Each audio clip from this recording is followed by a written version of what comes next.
आपको बताती हूं उत्तरकाशी में आज कहां-कहां बादल फटने की घटनाएं हुई हैं। धराली खीर गंगा में बादल फटने की घटना हुई, जिसके बाद धराली बाजार पूरी तरह से तबाह हो चुका है।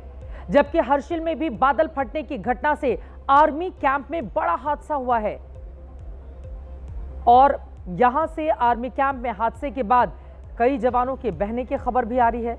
इसके अलावा सुखी टॉप अवना बुग्याल में भी बादल फटने से नदी उफान पर है।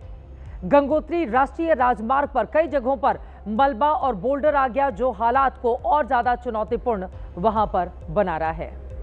आइए अब आपको तीनों जगहों पर बादल फटने के दौरान जो तस्वीरें सामने आई हैं वो तस्वीरें दिखाते हैं। और सबसे पहले हर्षिल, धराली और सुखी टॉप की तस्वीरें। सबसे पहले हर्षिल की ये तस्वीरें इस वक्त आप देखिए। धराली, हर्षिल और सुखी टॉप में बादल फटे हैं और तीनों जगह कुछ देर के अंतराल पर ही, यानी करीब घंटे भर के भीतर बादल फटने की घटनाएं सामने आई और उसके बाद तबाही मची। और तबाही ऐसी है कि किसी को संभलने तक का मौका नहीं मिला है। लोग भागकर जान बचाने की कोशिश तो करते रहे, लेकिन वो तमाम कोशिशें नाकाम रही। ये तस्वीरें हर्षिल की हम आपको दिखा रहे हैं। गौर से देखिए ये किस तरह से पानी तेज रफ्तार में आता है और नीचे की तरफ हालात किस तरह से अलग अलग जगहों पर जिस तरह की तस्वीरें सामने आई हैं वो अपने आप में उस स्थिति की भयावहता का प्रमाण दे रही हैं। धराली की ये तस्वीरें इस वक्त आपके सामने हैं। धराली में भी आप देख पा रहे हैं, जो हमने आपको शुरू में भी दिखाया था कि जब बादल फटा, सैलाब आया तो सब कुछ अपने साथ बहाकर लेकर चला गया। और सुखी टॉप की भी ये तस्वीरें हैं। हालांकि हर्षिल सुखी टॉप के मुकाबले धराली में ज्यादा तबाही मची हुई है और इन तस्वीरों को देखकर भी आप अंदाजा लगा सकते हैं कि धराली में हालात कितने बद से बदतर हैं।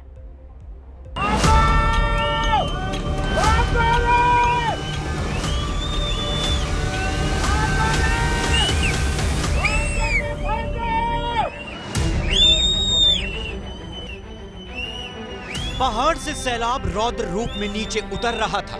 कुछ लोग जिंदगी बचाने के लिए दौड़ रहे थे, लेकिन चंद सेकंड का वक्त भी नहीं मिला और ना जाने कितने लोग काल के गाल में समा गए।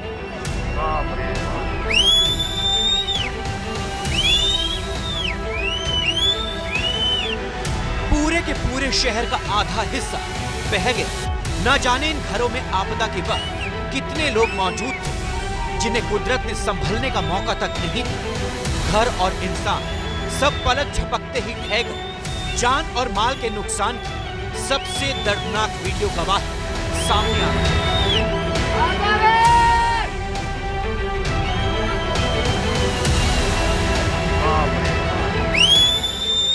तस्वीर उत्तराखंड के उत्तरकाशी जिले में मौजूद धराली गांव की।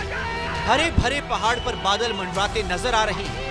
अगले ही पल पहाड़ का एक बड़ा हिस्सा दरकने लगता है।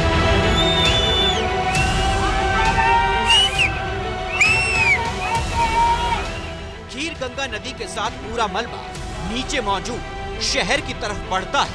दूसरी तरफ मौजूद लोग सीटी बजाकर और आवाज देकर वहां से लोगों को हटने को कहते हैं।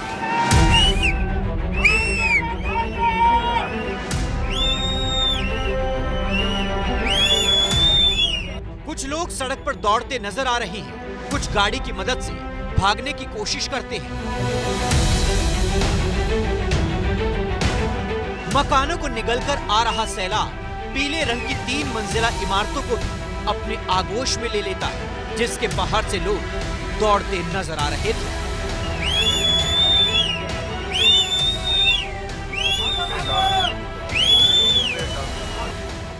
सैलाब का एक हिस्सा खीर गंगा नदी की तरफ रौद्र रूप में बढ़ता है, तो दूसरा हिस्सा खीर गंगा को चीर थराली के रिहायशी हिस्से में घुसपैठ कर देता है।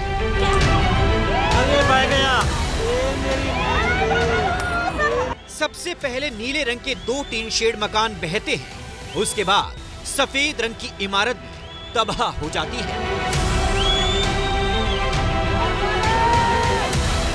इसके बाद लाइन में मौजूद कई 3 मंजिला मकान एक साथ सैलाब की गोद में समा गए। एक साथ 1.5 दर्जन घरों ने जल समाधि ले ली।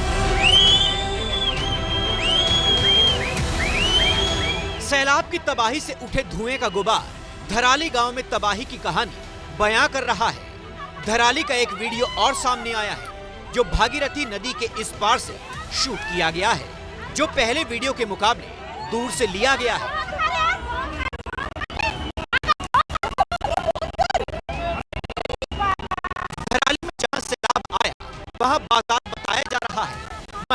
बच्चों से मामा को फोन करने की बात कह रही है। शायद उनके भाई बाजार में गए थे या दुकान चलाते थे।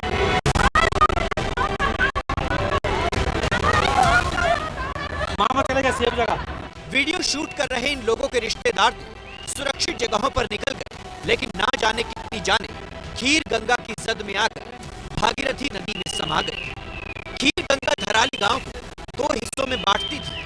नदी के बाएं हिस्से में मौजूद शहर का ज्यादातर हिस्सा डूब चुका है। हरे रंग का एक 3 मंजिला मकान ही सैलाब के सामने।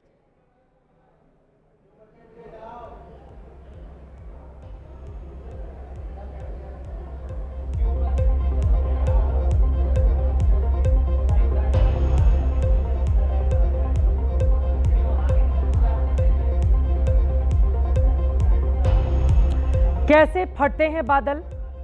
अब आगे बढ़ते हुए जनहित में आपको एनिमेशन के जरिए उसे समझाने की कोशिश करती हूं। मौसम विभाग के मुताबिक जब अचानक 20 से 30 वर्ग किलोमीटर के इलाके में कम समय में 100 मिलीमीटर यानी कि 1 लाख मीट्रिक टन या उससे ज्यादा बारिश हो जाए तो इसे बादल फटना कहते हैं।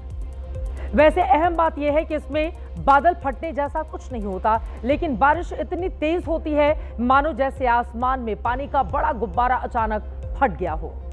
इस दौरान कभी कभी ओले भी गिरते हैं तो कभी जबरदस्त तरीके से बिजली भी कड़कती है।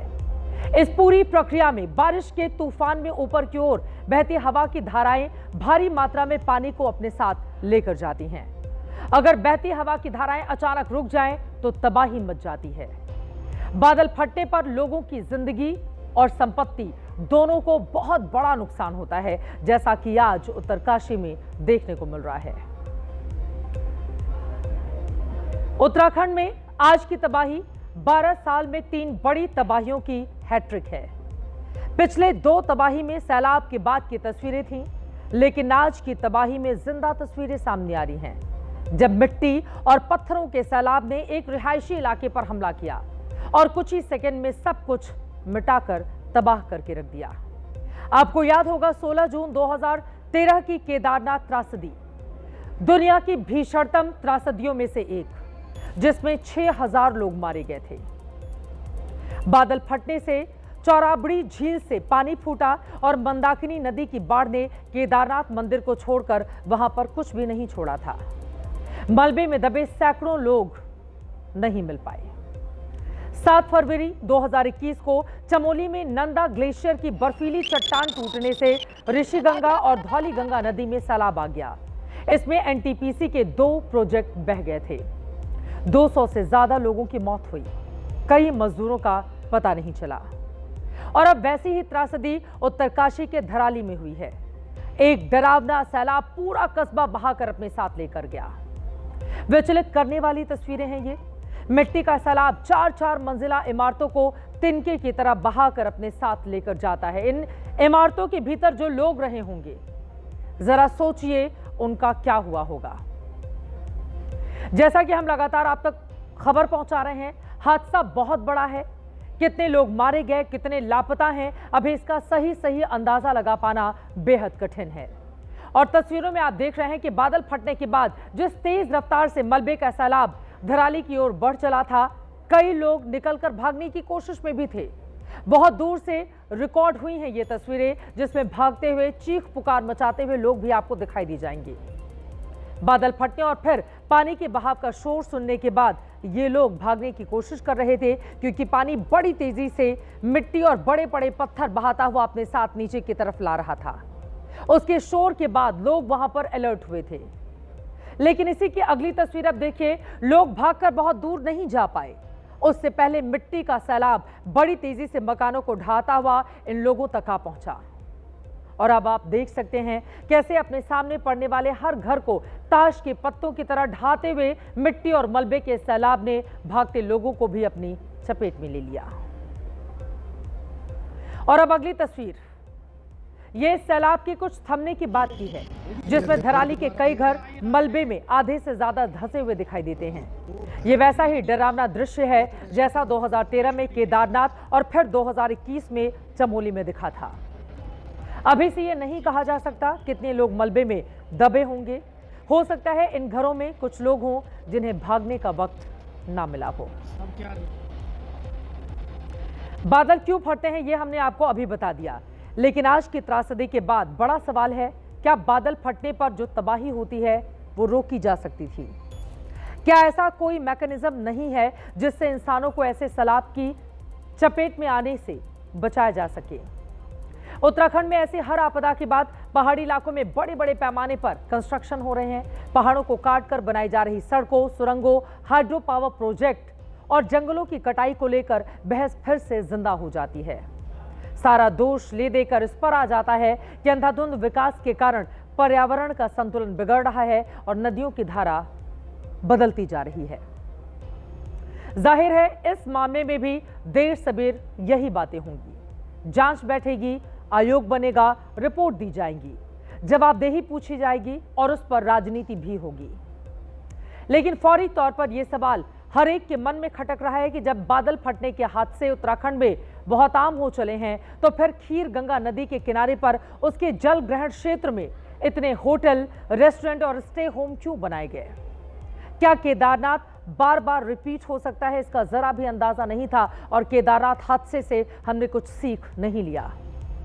हम बाकी प्राकृतिक कारणों पर अभी नहीं जाएंगे क्योंकि ऐसा करना जल्दबाजी होगी और ये वक्त वैसे भी ज्यादा विवेचना करने के बजाय उन लोगों की चिंता करने का है जो अभी मलबे में फंसे हो सकते हैं। लेकिन जो सीधे सीधे सामने दिखाई दे रहा है कि अगर खीर गंगा नदी के बहुत किनारे पर होटल और स्टे होम नहीं होते तो मिट्टी का सैलाब इतनी बड़ी तबाही नहीं मचाता। कहीं ना कहीं नदी के क्षेत्र में ही ये सारे निर्माण कार्य थे जिन्हें बड़ा सैलाब बहाकर अपने साथ लेकर चला गया। अब आपको याद दिलाते चलें कि केदारनाथ त्रासदी के बाद NIDM ने क्या सिफारिशें की थीं। उसने बाकायदा रिपोर्ट तैयार की जिसमें कहा था प्राकृतिक आपदाओं की गंभीरता मानव गतिविधियों से बढ़ गई है। बाढ़ के फ्लड प्लेन में बढ़ता निर्माण मौत और विनाश बढ़ा रहा है। निर्माण कार्य से पानी का प्राकृतिक प्रवाह रुक रहा है, क्षति बढ़ रही है। नदी के बाढ़ क्षेत्र में निर्माण कार्यों पर सख्ती से रोक लगनी चाहिए। नदियों के किनारे पर्यटन विकास की अनुमति नहीं दी जानी चाहिए। इस रिपोर्ट का अर्थ सरल भाषा में निकालें तो वो ये है कि प्राकृतिक घटनाओं को तो रोका नहीं जा सकता, लेकिन इंसान प्रकृति के रास्ते में आकर नदियों के रास्ते में खुद खड़ा होकर अपनी मुश्किलें बढ़ा रहा है। और यही आज धराली में भी दिखाई दे रहा है, जहां खीर गंगा के किनारों तक होटल और रेस्टोरेंट थे और इसका सीधा सा मतलब निकलता है केदारनाथ में जो हुआ था उससे 12 साल बाद भी हम सब ने, सरकार ने, प्रशासन ने सबक नहीं सीखा।